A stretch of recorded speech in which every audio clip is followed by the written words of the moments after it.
Assalamualaikum warahmatullahi wabarakatuh. Perkenalkan, nama saya Muhammad Syauki Kartalia, absen 22. Dan saya Mazawiyah Samtrirawan, absen 21. Di sini kami akan menjelaskan materi tentang proses perkembangan ilmu pengetahuan masa Bani Umayyah I di Damaskus. Dan penjelasan materinya akan dijelaskan oleh Muhammad Syauki dan saya di sini sebagai editornya. Selamat menyaksikan semuanya. Baik, bismillahirrahmanirrahim. Di sini saya akan menjelaskan tentang proses perkembangannya ilmu pengetahuan masa Bani Umayyah I. Yang pertama adalah ruang lingkup perkembangan ilmu pengetahuan yang dimana ilmu sains atau ilmu pengetahuan adalah usaha-usaha sadar untuk menyelidiki, menemukan dan meningkatkan pemahaman manusia dan berbagai segi kenyataan dalam alam manusia. Segi ini dibatasi agar dihasilkan rumusan-rumusan yang pasti. Ilmu memberikan kepastian dengan membatasi ruang lingkup pandangnya dengan kepastian ilmu-ilmu. Diperoleh dari keterbatasan ilmu bukan sekedar pengetahuan knowledge, tetapi merangkum sekumpulan pengetahuan berdasarkan teori-teori yang disepakati dan dapat secara sistematik diuji dengan seperangkat metode yang diakui dalam bidang ilmu tertentu.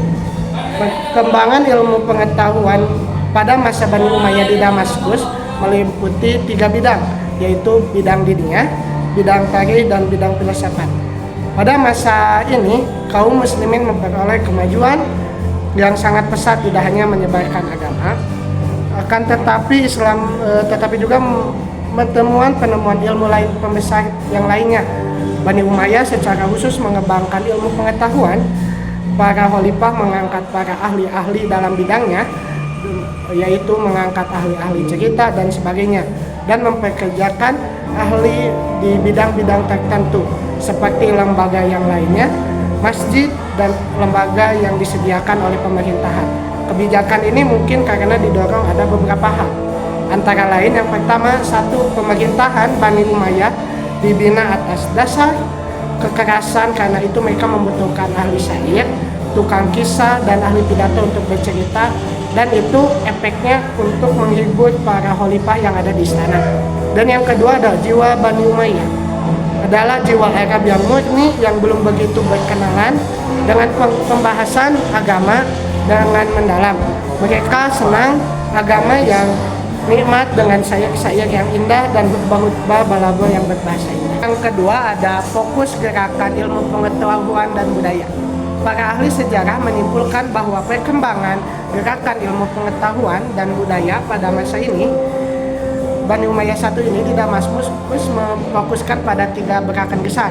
Yang pertama, gerakan ilmu agama karena didorong oleh semangat agama yang sangat kuat pada saat itu. Dan yang kedua ada gerakan filsafat karena ahli agama di akhir Daulah Umayyah I terpaksa menggunakan filsafat untuk menghadapi kaum Nasrani dan Yahudi. Dan yang ketiga ada gerakan sejarah karena ilmu-ilmu agama memerlukan riwayat.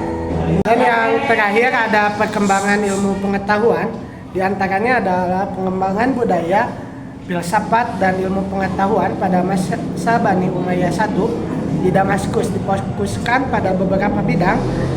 Dan contoh-contohnya antara lain yang pertama, satu, ilmu tafsir. Setelah Daulah Umayyah I di Damaskus berdiri, kaum muslimin berhajat kepada hukum-hukum dan undang-undang yang bersumber dari Al-Quran. Sedangkan para qurra dan mufassirin menjadi tempat bertanya masyarakat dalam bidang hukum. Pada zaman ini, keberadaan tafsir masih berkembang dalam bentuk lisan dan belum dibekukan. Ilmu tafsir pada saat itu belum berkembang seperti pada zaman Abbasiyah. Dan yang kedua ada ilmu hadis. Pada saat itu mereka mengartikan makna ayat-ayat Al-Quran tersebut. Kadang-kadang para ahli hadis kesulitan mencari pengertian dalam hadis karena terdapat banyak hadis yang sebenarnya bukan hadis.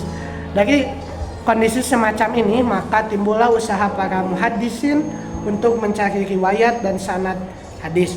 Proses seperti ini pada akhirnya berkembang menjadi ilmu hadis dan berbagai segala cabang perkembangan hadis diawali daripada masa Khalifah Umar bin Abdul Aziz. Dan ulama hadis yang mula-mula membukukan hadis yaitu ada Ibnu Az-Zuhri atas perintah Khalifah Umar bin Abdul Aziz. Dan yang ketiga ada ilmu qiraat.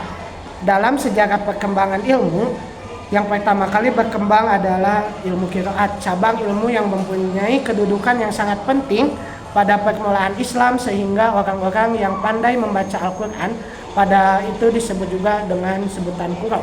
Setelah pembekuan dan penyempurnaan Al-Quran pada masa Khulafaur Rasyidin, Al-Quran sah dikirim ke berbagai kota, wilayah bagian.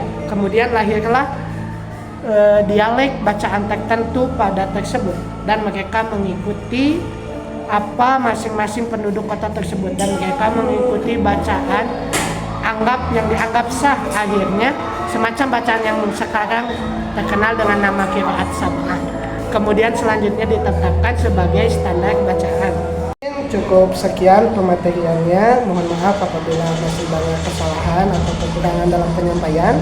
Ditutup dengan doa, aku qouli hada wa astaghfirullah li wa lakum. Wassalamualaikum warahmatullahi wabarakatuh. Dadah semuanya.